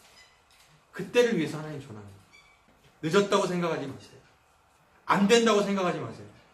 여러분들이 눈물로 기도하면 하나님 반드시 이루십니다. 5장 2절, 5장으로 봅니다. 특별한 사건이 나오는데요. 길갈에서 있었던 일입니다. 5장 2절에서 보면 그때의 주님께서 여호수아에게 말씀하셨다. 너는 돌칼을 만들어 이스라엘 자손에게 다시 할례를 베풀어라. 그 이유가 5장 6절에서 나옵니다. 왜냐하면 이스라엘의 1세대들은 할례를 받았지만 광야에서 태어난 사람들은 광야 생활하면서 할례를 못 받은 거예요. 그래서 하나님께서 지금 약속의 땅을 취하는 이 중요한 시점에 여리고를 눈앞에 두고 할례 의식을 통해서 하나님과 하나님의 백성 사이에 언약 관계를 확인하시려고 하시는 거예요. 제가 카도시라는 말이 거룩, 자르다, 구별하다, 분리되다 이런 뜻이라고 그랬죠? 할례는 자르다는 의식이고요. 분리된 의식이 하나님 백성이라는 의식. 그런데 다 좋은데 시점이라는 게 있잖아요. 은혜 받는 거 좋죠. 시점이라는 게 있잖아요. 할례 받겠습니다. 받겠다는 거예요. 받아야죠. 근데 왜 하필 이 길갈이냐는 거예요. 아니 진짜 할례가 필요했다면 요단강 건너기 전에 했어야지. 지금 이미 가나안을 땅을 건너서 지금 적들이 눈앞에 있는 거예요. 근데 할례를 했나요? 여러분 그 당시에 마취주사 있었을까요? 무통주사 있었을까요? 최신 의료 장비나 메스 있었을까요? 돌칼을 만들어요. 3절에서 돌칼. 상상하기도 싫어요, 여러분. 여러분들은 공감할 수 없는 거예요. 돌로 칼을 만들어서 남자의 성기 표피를 잘라내라는 거예요. 여러분 이 할례를 받으면요 아파서 움직일 수가 없습니다. 남자들이 며칠씩 누워서 꼼짝 못하는 상황이 되는 거예요. 창세기 34장에 보면 야곱의 딸 디나가 세겜 땅에서 강간을 당하죠. 이것을 복수하기 위해서 오빠들 시므온과 레위가 어떻게 해요? 그 땅 사람들에게 찾아가서 내가 정말 사랑합니다. 디나를 사랑합니다. 그러면 우리 백성이 돼야 되는데 우리는 할례 받지 않은 자들과 같이 안 놀아. 너희들 할례 받아. 그러면 딸 줄게. 동생 줄게. 그래서 세겜 남자들이 진짜 디나가 좋았나 봐요. 할례를 다 받아요. 그래서 그 할례 받는 셋째 날 그런 곡소리가 날 때 칼 들고 가서 시몬과 레위가 두 사람이 쳐서 다 죽여버려요. 이해가 되세요? 전쟁을 앞둔 모든 남자 군사들에게 할례를 행하라고 하는 것은 뭐예요? 자살 행위죠. 이해가 안 돼. 그 성에서 몇 명만 내려와도 다 죽을 수 있는 상황. 한마디로 하나님께서 너 이것에도 순종할 수 있어? 라고 이스라엘에게 순종을 요구하십니다. 너 진짜 믿니? 여리고성 내가 정복할 수 있다는 걸 너 믿니? 하나님께서 우리에게도 이런 순종을 요구하실 때가 있다는 겁니다. 근데 우리는요 이성적이지 않으면 절대 순종하지 않습니다. 이해가 안 되면 저 납득이 안 되면 순종을 안 하죠. 그렇게 납득하려다가 우리는 순종 못 하고 있어요 지금까지. 계속 머리 쓰고 있는 거예요. 그러니까 기적도 못 경험합니다. 머리로 이해되고 용납되는 것을 순종하는 것은 진정한 순종이 아니라 나에게 이해가 되지 않아도 하나님 말씀하시면 무조건적으로 순종하는 것. 이것이 믿음이라는 거예요. 5장 9절에서 할례를 순종으로 행한 이스라엘 백성들에게 하나님 말씀하십니다. 너희가 이집트에서 받은 모든 수치를 오늘 내가 없애버린다. 그리고 그곳 이름을 길갈이라고 합니다. 이 할례의 순종을 통해서 하나님은 이스라엘의 모든 종살이의 수치를 다 없애버린 것입니다. 그리고 이제 하나님의 백성으로서의 언약 관계를 다시 확신시켜주는 것. 너희는 이집트의 종이 아니다. 노예가 아니다. 나라 없는 민족이 아니다. 너희는 내 백성이다. 나의 보배다. 내 사랑하는 아들과 딸이다. 여러분 예수 그리스도 안에 있으면 모든 수치가 사라집니다. 과거의 모든 수치를 예수 그리스도의 보혈로 덮어주십니다. 이제 여러분들은 예수 그리스도 안에 있으면 새로운 피조물이고 하나님의 보배고 하나님의 거룩한 아들, 딸로 살아가는 거예요. 하나님의 백성들에게는 더 이상 정죄도 없고 수치도 없습니다. 이것이 길갈입니다. 그리고 5장 10절에서 보면 이들이 가나안 땅에서 처음으로 유월절을 지킵니다. 이때가 정확히 이집트를 탈출하던 때가 첫 해 유월절을 지켰잖아요. 나오면서. 그죠? 그로부터 딱 만 40년 된 해. 처음으로 광야가 아닌 약속의 땅 가나안 땅에 들어가서 유월절을 지켰고 12절에서 오니까 그 땅의 소출, 그 땅에서 나는 열매를 먹고부터 뭐가 그치냐면 만나가 그칩니다. 15절에서 군대 장관이 여호수아에게 나타나서 네가 선 곳은 거룩한 곳이니 신을 벗어라 라고 말합니다. 여러분 이 말은 절대로 사람인 군대 장관이 할 수 있는 말이 아니에요. 누가 하신 거예요? 하나님이 하신 거예요. 하나님이 군대 장관에 나타나신 거예요. 왜 그랬을까요? 하나님이 내가 전쟁의 주관자요 승리자. 내가 군대 장관이야. 너희는 나를 따라오면 돼 라고 말씀하십니다. 다시 한번 확인시켜줍니다. 전쟁은 나에게 속해 있다. 그리고 6장부터 여리고성 전투가 시작됩니다. 여러분 그림 한번 보세요. 이게 여리고성입니다. 시뮬레이션을 만든 여리고성. 여리고성은 요새로 알려져 있죠. 고고학자들이 발굴했는데 너무 엄청난 거예요. 이 외벽성과 내벽성이 또 있는 거예요. 그러니까 아무리 외벽을 침공하고 넘어뜨려도 또다시 내벽을 침공하려고 하다 보면 그 위에서 다 어떻게 해요? 몰살당하는 거죠. 그러니까 이 성을 함락시킨다는 것은 기적과 같은 일이죠. 불가능한 일입니다. 이중구조로 지어진 성벽입니다. 제 생각은 어디에 살았을까요? 성벽 위에 살았대죠. 외벽 성벽 위에 살았어요. 그런데 이 성을 정복하는데 하나님이 어떻게 이스라엘 백성들에게 점령하라고 말씀하세요? 투석기로 돌을 쏘라고 그래요?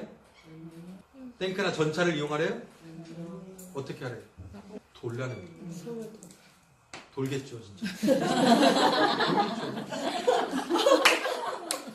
아니, 돌을 하는 거예요. 그러니까 이스라엘 백성들이 돌아라 그러니까 진짜 돌겠다. 알았어요. 도는 거죠 진짜. 하면서 근데 또 조용히 하잖아요. 조용히. 왜 그랬을까? 말하기 시작하면요 어떻게 할까요? 불평하시죠. 야, 저기 말 되냐? 야 돌겠다. 나도 돌겠다. 미쳤냐 야 저기 돌을 해. 계속 그러는 거예요. 그러니까 조용히 돌아요. 말하지 말고. 순종할 때는 옆에서 이 불평하는 사람 옆에 있어. 나 괜히 막 순종하려고 나왔는데 옆에서 나 기도한다고 되냐? 나도 그걸 다 해봤어. 그런 사람 옆에 있으면요 은혜가 안 돼요. 그래서 조용히 그런 사람한테 이렇게 샤라 조용히 해. 나 하나님께 순종할 거예요. 도는 거예요. 순종하는 거예요. 조용하고 도는 거예요. 그냥 하나님께 도는 거예요. 순종하고. 돌라면 돌고 나팔 불라면 불고 소리 지르라면 지르고 신기하게도 그렇게 순종할 때 여리고성이 무너졌죠. 여리고성이 안쪽을 향해 무너진 거예요. 안쪽. 여리고성이 점령됐습니다.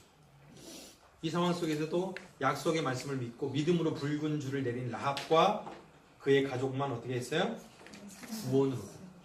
그때 여호수아가 이렇게 맹세하였다. 이 여리고성을 일으켜 다시 세우겠다고 하는 자는 주님 앞에서 저주를 받을 것이다. 성벽 기초를 놓는 자는 맏아들을 잃을 것이요 성문을 다는 자는 막내 아들을 잃을 것이다. 이것이 여호수아가 맹세한 저주였습니다. 그러니까 이 여리고성은 하나님이 무너뜨렸기 때문에 하나님이 무너뜨린 것을 사람의 힘으로 세우지 말라는 거예요. 사람의 힘으로 세우는 건 뭐예요? 바벨탑을 짓는 거예요. 인간의 힘, 인간의 능력. 하나님이 무너뜨린 것을 인간의 힘으로 다시 세우겠다. 그러면 저주받을 거라고 약속했죠? 근데 그 약속대로 또 그렇게 한 사람이 있어요. 열왕기상에 나와 있죠. 여리고를 건축합니다. 그때 어떻게 해요? 맏아들 아비람을 잃고 성문을 세울 때 막내 아들 수급을 잃었습니다. 하나님의 말씀은요 영원하다고 그랬죠? 하나님의 말씀은요 유통기한 1년짜리 말씀이 아니에요. 하나님의 말씀은 반드시 수백 년 뒤에도 수천 년 뒤에도 이루어지는 약속의 말씀인 거예요. 여호수아 7장에서 아이성 전투에 대한 내용이 나옵니다. 아이성 전투에서 이스라엘이 실패하죠. 왜 아이성 전투에서 실패했을까? 여리고성도 무너뜨렸는데 아이성 얼마나 작아요? 아이성 어른성 아이성이잖아요. 그 아이성이 아니죠? 아이성 전투에서 왜 실패했어요? 여리고성을 점령하고 나서도 아이성에서 실패한 거예요. 왜 그랬을까? 7장 3절에 보면 이유가 나와요. 그 땅을 정탐한 사람들이 뭐라고 그러냐면 모든 백성 다 올라갈 필요 없습니다. 3,000명만 가도 됩니다. 뭐예요? 교만해집니다.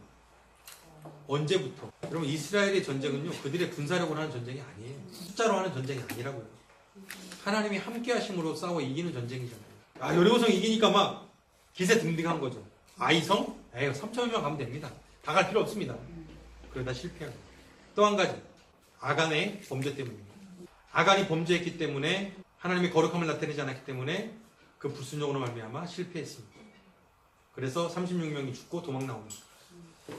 하나님 말씀하신 거예요. 아간의 범죄 때문이다. 그래서 아간을 심판하고 다시 그들을 성결하게 됩니다. 여러분 하나님 앞에서 한 사람 너무너무 중요합니다.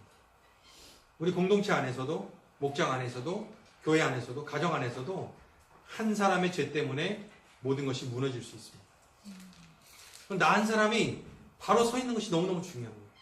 여러분들은 죄로 공동체를 무너뜨리는 한 사람이 아니라 여러분의 기도로 공동체를 세우는 하나님의 심판을 막는 그런 한 사람이 되어야 될 줄 믿습니다. 8장은 다시 거룩함을 회복한 이스라엘 백성들이 아이성을 무너뜨리는 내용이 나옵니다. 그래서 철저하게 하나님은 이 전쟁의 승리는 거룩과 순종에 달려있음을 이스라엘 백성들에게 보여주고 있는 것이죠. 자, 여호수아 9장으로 갑니다. 이때 한 족속이 등장합니다. 바로 기브온 족속입니다. 기브온 족속은 가나안 족속 중에 꽤 크고 강한 족속이었습니다. 그런데 이들이 볼 때 자신들이 절대로 이스라엘과 싸워서 이길 수 없다는 것을 깨닫게 됐습니다. 그 여호와 하나님의 신이 하나님 친히 그들과 함께 하시기 때문에 그래서 이들은 꾀를 냅니다. 자신들이 멀리서 온 족속인 것처럼 위장을 해요. 분장을 하는 거예요. 막 이제 막 허름한 옷 입고 떨어진 신발 신고 새카만 분장하고 그 다음에 빵 막 썩은 빵 여기다 넣고 이렇게 해서 그리고 이스라엘에게 화치를 요구합니다. 평화 조약을 맺자고 합니다. 14절에서 보면 9장 14절에 보면 이스라엘 사람들은 하나님께 묻지 않은 채 그들과 화친을 맺게 됩니다. 하나님께 묻지 않았어요. 뭐가 죄예요? 하나님께 묻지 않는 게 죄입니다. 그래서 그렇게 조약을 맺고 사흘이 지나고 나서 그들이 가나안 땅에 사는 족속이라는 걸 알게 됩니다. 하지만 한 번 하나님의 이름으로 맺은 언약이기 때문에 이스라엘은 이 언약에 대해서도 신실함을 지킵니다. 하나님도 신실하게 그 약속을 지켜가세요. 나중에요 사울이 이 기브온 사람들을 죽이거든요. 그것 때문에 다윗 시대에 그것 때문에 기근이 옵니다. 여호수아 10장으로 가면 이 기브온 전쟁이 나오죠. 기브온 전쟁이 어떤 전쟁이냐면 이 기브온이 이스라엘과 화친을 맺었잖아요. 그러고 보니까 이 옆에 있는 다른 족속들과 나라 애들이 보니까 열받는 거예요. 지만 가서 화친을 맺고 왔어. 나 이제 안 죽는다. 나 이제 안 죽는다. 이러고 있는 거지. 너희들은 죽어라. 뭐 이렇게. 그러니까 이 남부에 있는 애들이 열받는 거예요. 저 진짜 저 기회주의자. 저 열받는 거. 눈에 가시 같은 거. 그래가지고 연합회에서 어떻게 해요? 속된 언어로 다구리, 몰빵. 그 기브온을 쳐들어온 거예요. 남부연합. 그러니까 기브온이 누구에게 도움을 청하겠어요? 이스라엘, 여호수아에 형님 도와주세요. 언제부터 형님이 된 거예요? 화친을 맺었죠. 여러분 조약을 맺으면 하나님의 이름을 조약을 맺었으니까 그거에 신실해야 돼요. 잘못된 언약이라 할지라도. 그래서 이스라엘이 기브온을 도와주러 갑니다. 그래서 기브온을 도와서 남부의 연합군과 싸우는 전쟁이 기브온 전쟁. 그 싸움을 하는데 삘 받았어요. 막 거기다 우박까지 막 떨어져요. 한참 이기고 있는데 어떻게 해요? 해가 지면 연장전 들어갈 것 같은. 지금 싹 해버려야 평정될 것 같은. 그래서 여호수아가 해야 멈춰라, 달아 멈춰라. 10장 12절에 태양아 기브온 위에 머물러라. 달아 아얄론 골짜기에 머물러라. 지금 기브온 위에 머물러 있는 이 태양에게 머물러 있어라. 그때 낮에 지금도 그 땅에 가보면 낮에 이 달이 보이거든요. 달아 아얄론 골짜기 그대로 머물러 있어요. 그래서 끝까지 승리하여 이 남쪽 땅을 다 차지하게 돼요. 솔직히 믿어지세요? 우리 이성호는 모르겠어요. 이거 이제 이런 이야기가 있어요. 뭐 1960년대 나사에서 뭐 달 착륙 뭐 계산하다가 이전에는 그 주기가 있잖아요. 공전 주기, 자전 주기, 또 별자리 주기가 있기 때문에 이것을 계산할 방법이 없었죠. 그런데 이제 슈퍼컴퓨터가 나오면 이것이 계산이 되는 거죠. 이렇게 잘 계산하다 보니까 24시간이라는 그 하루가 비는 거예요. 24시간. 그래서 이것을 이제 지금 이스라엘 백성들이 이 가나안 땅을 차지하는 이때의 주기로 보니까 정확하게 23시간 20분이 비더라는 거예요. 그러니까 이런 일들이 어디 있었냐 역사적으로 사람들 모르지만 성경에 있다. 그래서 성경에서 이 사건이 있었고 그럼 40분은 어디 갔냐? 그랬더니 40분 어디에 있어요? 열왕기하 20장 21절에 보면 히스기야가 기도했을 때 해식의 그림자가 10도 뒤로 물러가요. 그게 바로 40분 정도죠. 그래서 이제 성경을 보면 그게 맞춰진다고 이런 얘기 있어요. 근데 이것이 꼭 과학적이든 아니든 간에 우리는 하나님의 말씀을 믿는 거예요. 하나님은 하실 수 있죠. 네. 자, 기브온 전쟁을 통해서 남쪽이 점령되고 그다음에 하소랑 야빈과 북쪽 연합국들과의 메롬 물과의 전투를 통해서 북쪽을 점령하게 됩니다. 가나안 땅의 북쪽을. 자, 기브온 전쟁을 통해서 남쪽을 먹었어요. 그 다음에 메론 물가의 전투를 통해서 북쪽을 점령했어요. 그래서 가나안 땅을 남쪽, 북쪽 차지할 수 있었죠. 그래서 여호수아 1장부터 12장까지는 땅을 정복하는 이야기고 이 13장부터는 뭐냐면 22장까지 땅을 분배하는 얘기예요. 정복의 시간 동안이 약 7년 1개월 정도가 걸렸고 분배하는 데 약 18년 정도가 소비됩니다. 그리고 23장에서 여호수아가 마지막 고별사를 남기고 24장에서 언약을 갱신하고 여호수아가 끝납니다. 자, 13장부터 보겠습니다. 가나안 땅을 정복하기 전에 요단 동편의 땅을 차지하고 몇 지파에게 나눠줬어요? 3개의 지파에게 나눠줬죠. 3개의 지파. 어떤 지파였냐면 루벤, 갓, 므낫세, 단 지파. 여러분 그렇다면 이 세 지파는 가나안 정복 전쟁에 참여하지 않아도 되지요? 아니, 그렇죠. 가야죠. 이 땅 차지했다고 우리는 안 가 이럴 수 있어요? 아니에요. 장정들은 가서 싸웠어요. 다 끝난 다음에 돌아가게 하셨어요. 그게 이제 여호수아 마지막에 보면 돌아갔다고 그러죠. 하나님의 약속에 의해서, 말씀에 의해서, 또 야곱의 축복의 기도대로 지파의 수와 지파 간의 관계에 따라서 땅을 분배해 줍니다. 그리고 남은 땅은요, 지파별로 제비뽑기해서 나눠줘요. 그리고 또 남은 땅들이 있어요, 지파마다. 구석에. 이 남은 땅들은 지파별로 취하라고 과제를 남겨줍니다. 여호수아가 다 해주는 것이 아니라 너희들도 지파별로 하나님을 의지해서 각자의 땅을 차지하라고 명령하십니다. 뭐냐면 각자의 하나님을 직접 경험하라는 거예요. 그 지파의 땅을 보면요, 요셉 지파에게 많은 땅이 분배됐어요. 좋은 땅이 분배됐어요. 에브라임과 므낫세, 또 갈렙이 속했던 유다 지파도 많은 좋은 땅을 받았어요. 그런데 레위 지파에게는 땅을 주시지 않았죠. 왜 주시지 않았어요? 여호수아 13장 33절. 레위 지파에게는 모세가 유산을 주지 않았다. 왜냐하면 하나님이 그들에게 말씀하신 대로 주 이스라엘의 하나님이 바로 그들의 유산이기 때문에. 레위 지파는 하나님이 그들의 유산이다. 땅이 필요 없어요. 그래서 레위 지파는 각 지파마다 흩어져 살았어요. 그 레위 지파가 한 역할이 뭘까요? 제사드리는 일, 말씀을 가르치는 일이에요. 그게 레위 지파에게 준 사명이었어요. 그런데 그 레위 지파가 레위 지파의 사명대로 살지 않았어요. 그게 사사시대. 여러분, 하나님의 말씀을 가르치는 자들이 하나님의 말씀을 가르칠 수 있도록 해야 됩니다. 레위 지파는 농사를 짓지 않고, 레위 지파는 일을 하지 않고 성막에 거했던 거예요. 오늘날도 목회자들에게는, 그래서 그들이 바치는 11조나 그들이 내는 그것을 통해서 레위 지파가 먹었던 거예요. 레위 지파의 직무는 뭐였냐면 이 하나님의 약속의 말씀을, 율법의 말씀을, 제사의 방법을 가르치는 역할. 그런데 나중에 이들이 도리를 다하지 않는 거예요. 그래서 레위 지파가 배가 고파집니다. 레위 지파가 먹고 살 것이 없어지니까 어떻게 해요? 눈을 돌려요. 세상에 눈을 돌려요. 그래서 말씀을 연구해야 되는데 세상에서 돈을 벌어요. 그러니까 말씀을 연구해서 하나님의 말씀을 전해줄 사람이 없어요. 그래서 말씀이 희귀해집니다. 백성들이 어떻게 살아야 될지 모르는 거예요. 그래서 백성들이 말씀을 떠나는 거예요. 율법을 떠나는 거예요. 사사시대에 더 정확하게 또 더 자세히 배우도록 하겠습니다.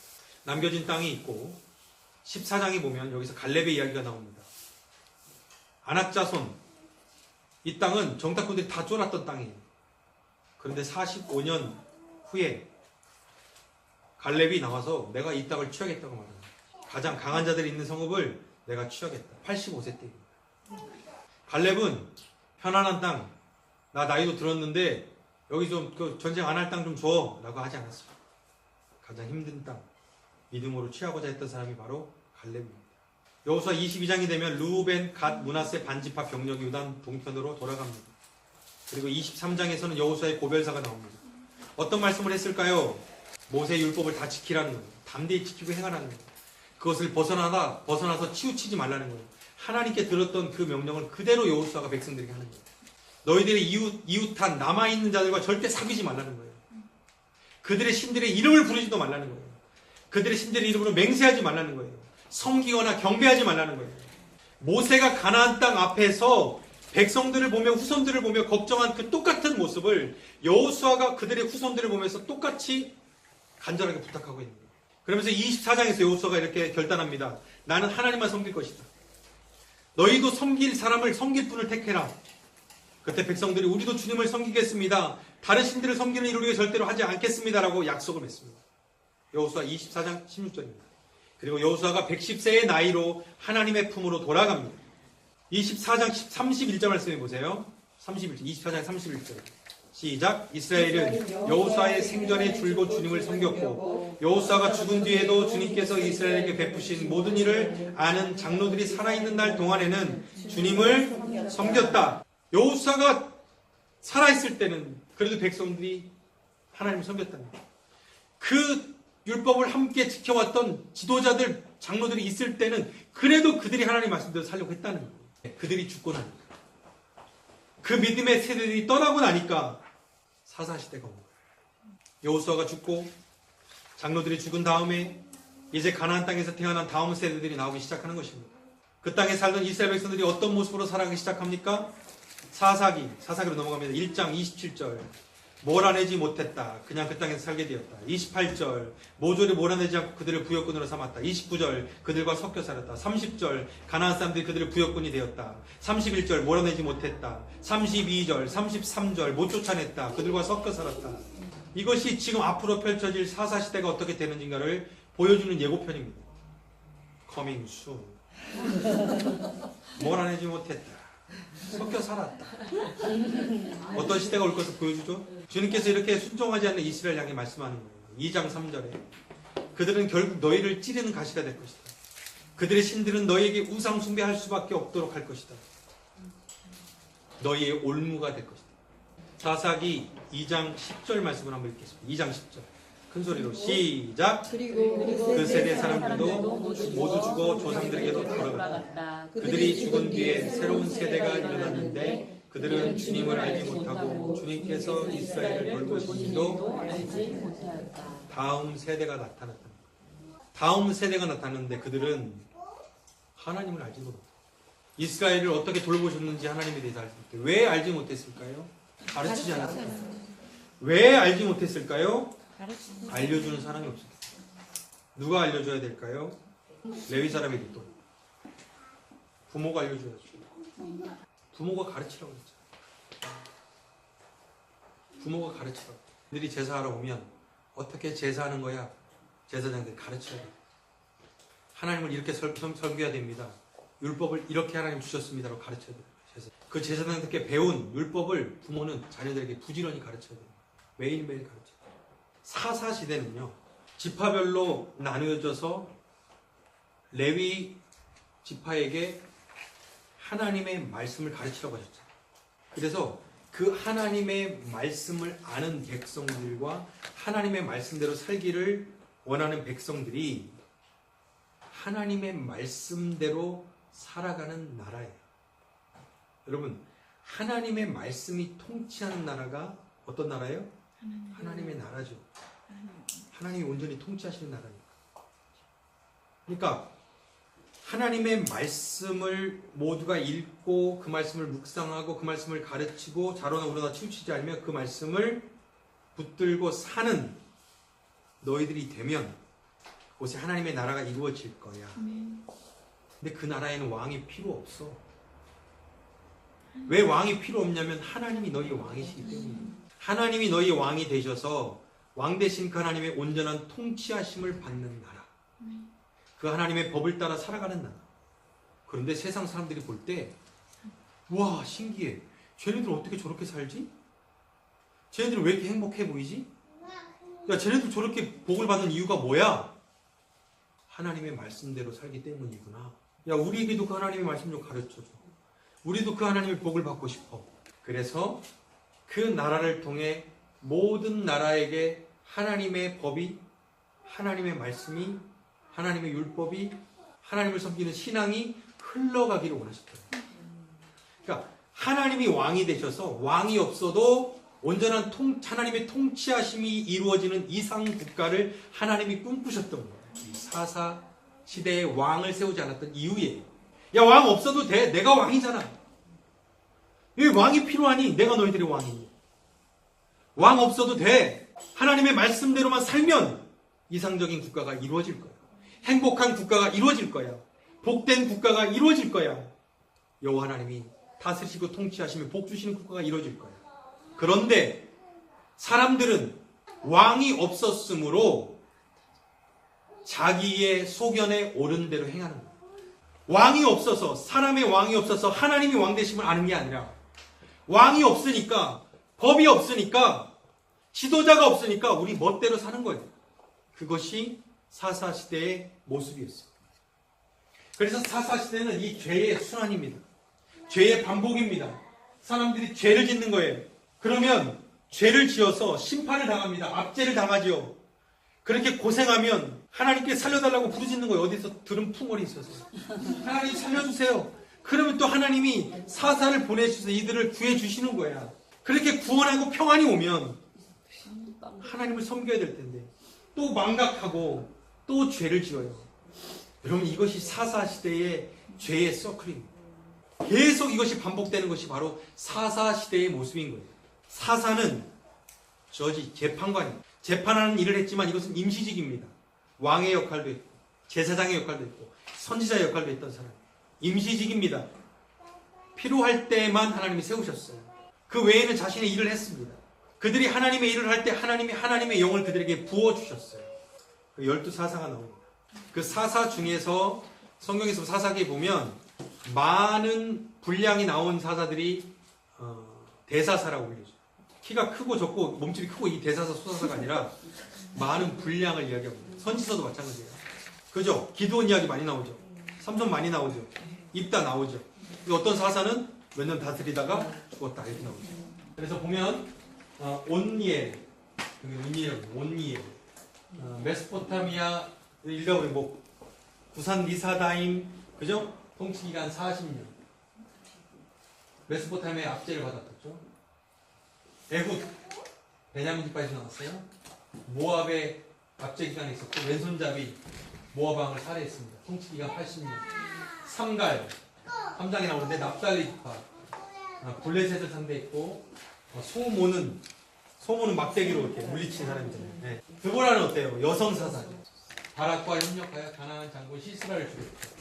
기드온, 므낫세 지파, 미디안 사람들이 지배 아래 있었잖아요. 그래서 뭐 타작을 포도주 틀에 사던 그런 연약했던 사람인데 하나님 뭐라고 말씀하세요? 너는 큰 용사다. 그러면서 기드온이 저는 하나님 함께 하시면 증거를 보여주세요.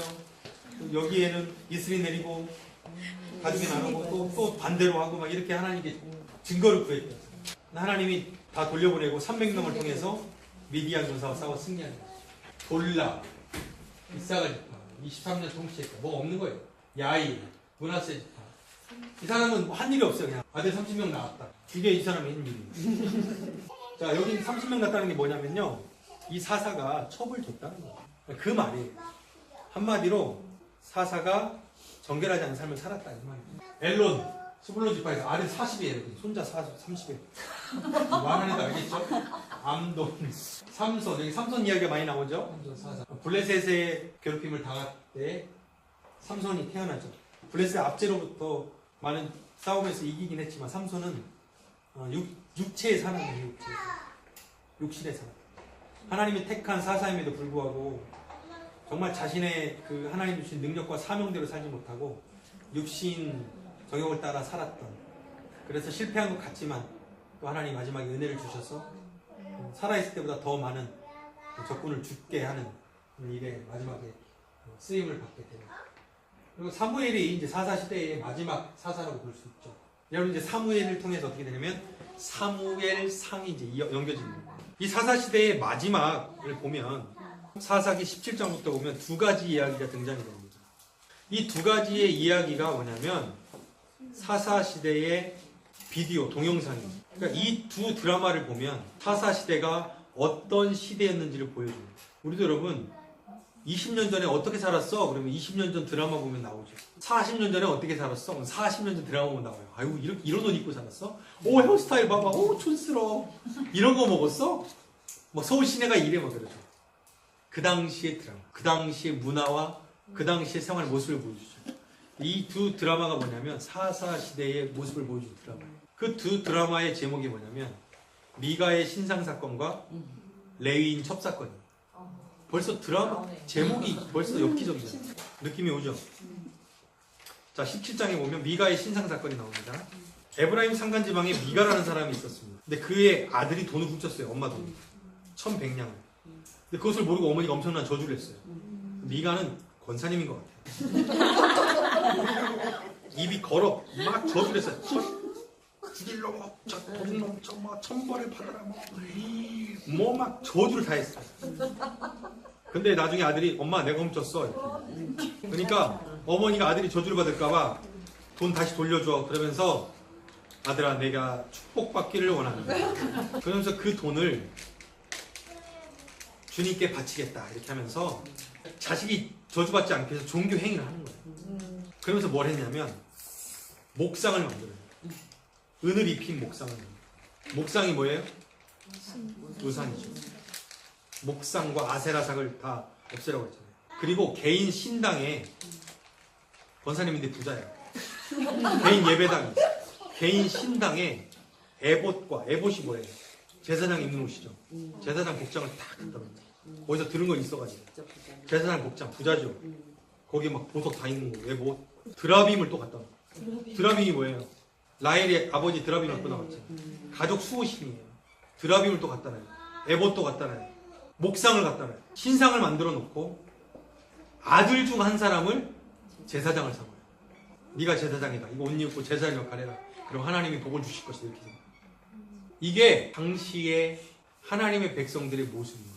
뭐예요? 하나님을 알아. 제사 드린다는 것도 알아. 그럼 복 받는 것도 알아. 그런데 다 짬뽕이. 혼합종교야. 교회도 나와. 근데 점도 봐. 부족도 붙여.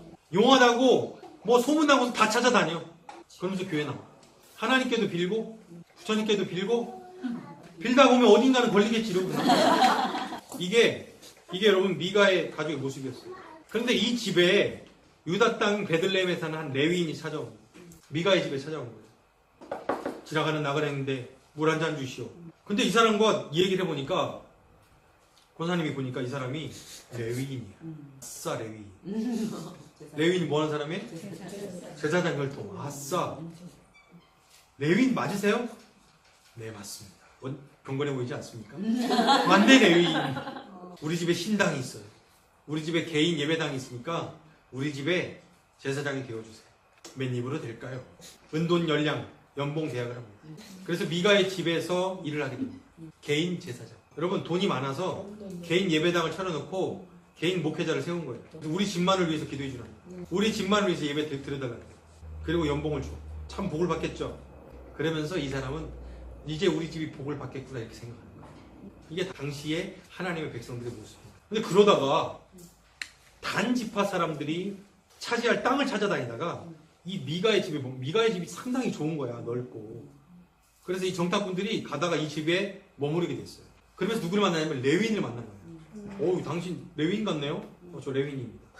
이 집의 전용 제사장입니까? 제가 그렇습니다. 연봉이 꽤 됩니다. 그러는 거예요.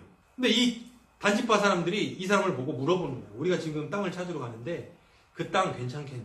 그러니까 이 제사장이 내가 기도해 보니까 괜찮겠다. 평안히 가라. 이들이 떠납니다. 그리고 그 땅을 차지하려다가 다시 미가의 집으로 와가지고요. 이 미가의 집에 있었던 좋은 물건들이 탐난 거예요. 그 집에 있었던 신상과 에봇과 모든 것들을 다 탈취해갑니다. 도둑질이에요. 한마디로 강도죠. 그리고 탈취해갑니다. 그러면서 이제 이 미가 그 권사님이 열받잖아요. 어디 내가 우리 집이 이걸로 복을 받고 있는데 어디 이렇게 하면서 쫓아가니까 죽고 싶지 않으면 돌아가시오. 그리고 단지파는 이 라이스 땅을 차지하게 됩니다. 그리고 그 제사장을 네가 그 집의 제사장으로 있는 것보다 우리 지파의 제사장이 되면 얼마나 좋냐. 어떤 시대의 모습이라고요? 사사 시대. 여러분 한국 교회가 사사 시대의 모습으로 가면 어떻게 되겠어요? 가고 있죠. 말씀을 떠나면 이렇게 돼요.